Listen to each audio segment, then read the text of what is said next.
আমি ওর সঙ্গে মুখোমুখি হতে চাই। ও কেন করেছে এসব আমার তো জানতে হবে। আর একটু সহ্য করো। ভিউয়ার্স, মেঘলার একটি মাত্রই দুর্বলতা রয়েছে, আর সেটি হচ্ছে তার গর্ভের সন্তান।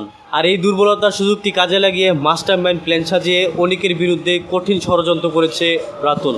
তো রাতুল মূলত মেঘলাকে কিডন্যাপ করেছে, আর সেই দায় এবার দিয়েছে অনিকের উপর এবং তাকে ফুসলিয়ে ফাসলিয়ে অনিকের বিরুদ্ধে মামলা করেছে। আর সেই মামলায় অনিক এখন জেলে। তো অনিকের দ্বিতীয় স্ত্রী বৃষ্টি, সে মূলত তাকে খোঁজ করতে গিয়েছিল, আর শেষ পর্যন্ত দেখে অনিক জেলের মধ্যে আছে এবং তার বিরুদ্ধে তার প্রথম স্ত্রী মামলা করেছে। তো শেষ পর্যন্ত এবার বৃষ্টি এবার মেঘলার সাথে বোঝাপড়া করতে যাচ্ছে, আর হয়তোবা তার হাতে পায়ে ধরেও তার স্বামীকে রক্ষা করবে। তো ভিউয়ার্স, কি ঘটতে যাচ্ছে গরিবগড় রাজপুত্র নাটকের 20 নম্বর এপিসোডে, সেই সাথে 20 নম্বর এপিসোডটি কবে আসবে ভিউয়ার্স, তারই সকল কিছুর বিস্তারিত আলোচনা থাকছে আজকে ছোট্ট আপডেট ভিডিওতে। তাই ভিউয়ার্স, ভিডিওতে লাইক দিয়ে চ্যানেলটি সাবস্ক্রাইব করে ধৈর্য সহকারে সম্পূর্ণ ভিডিওটি দেখুন।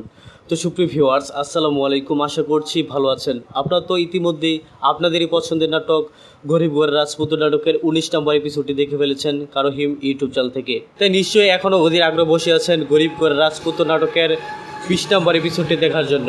তো ভিউয়ার্স, দিন শেষে অনেকেরই একটাই কষ্ট, সেটি হচ্ছে যার জন্য করল চুরি সেই ব্যক্তি বলে তাকে চোর। বলতে বলতে মেঘলাদের জন্য জীবনের শেষটুকু দিয়ে পর্যন্ত অনেক কাজ করে গিয়েছে, আর শেষ পর্যন্ত তারাই তাকে চোর বলেছে, বেঈমান বলেছে। তো শেষ পর্যন্ত এমন একটি ঘটনা ঘটানোর জন্য অনেক হয়তোবা চিরতরের জন্য মেঘলাকে ভুলে যেতে পারে। তো ভিউয়ার্স, এখন প্রশ্ন হচ্ছে, মেঘলা কি তার ভালোবাসার স্বামী অনিককে ভুল না বুঝে সঠিক কি বুঝতে পারবে?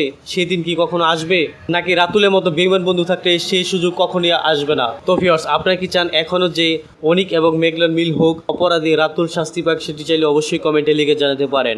এছাড়া ভিউয়ার্স, আপনার নাটকটি ভালোবেসে কে কোথায় বা কোন দেশ থেকে দেখছেন সেটি অবশ্যই কমেন্টে লিখে জানাতে পারেন। ভিউয়ার্স, আপনাদেরই পছন্দের নাটক গরিবগড় রাজপুত্র নাটকের পরবর্তী এপিসোড 20 নম্বর এপিসোডটি দেখতে পারবেন আগামী মঙ্গলবার দিন দুপুর ঠিক 12টায় কারোহিম ইউটিউব চ্যানেলের মধ্যে। সকলে ভালো থাকবেন, সুস্থ থাকবেন, খুদা হাফেজ।